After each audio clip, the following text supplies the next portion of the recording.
wala nang matitirhan pagkatapos ng isang sakuna ang karaniwang problema ng marami.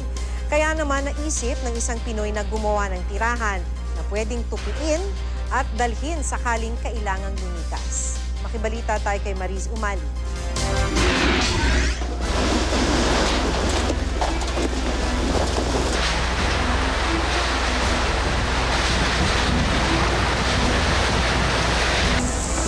Tuwing tumatama ang sakuna, nakakagimbal din ang mga iniiwan nitong pinsala.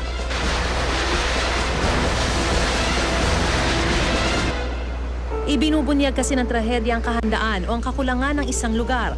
Biktima na nga ng hagupit ng kalikasan, hinawawa pa dahil walang masilungan. Pero may imbensyong Pinoy ang naghahangad na mabigyan ng solusyon ang problemang ito tuwing may tatamang malakas na bagyo o lindol. Ito ang Butterfly House, imbensyon ng Pilipinong si Vons Santos. Ang tahanang ito natitiklop at naliligpit sa loob lang ng 10 minuto.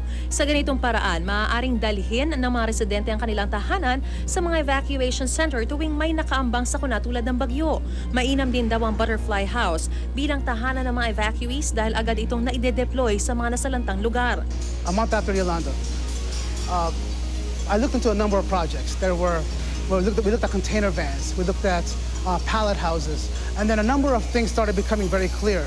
There weren't enough construction workers to actually build these homes. A lot of the construction workers locally were also affected by the disaster. So the concept became, how do you build a house that doesn't need construction workers on site?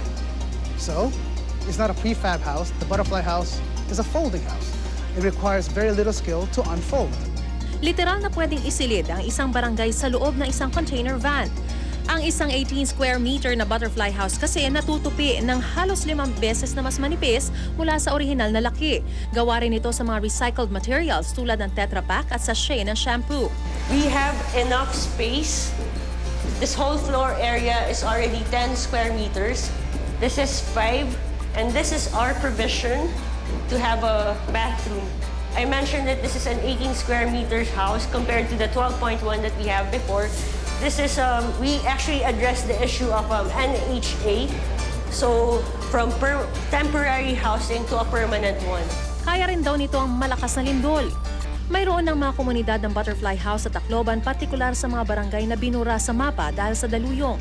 Sa tulong ng mga non-government organizations ay naipapaabot ang Butterfly House sa mga nangangailangan. Mariz Umali, GMA News.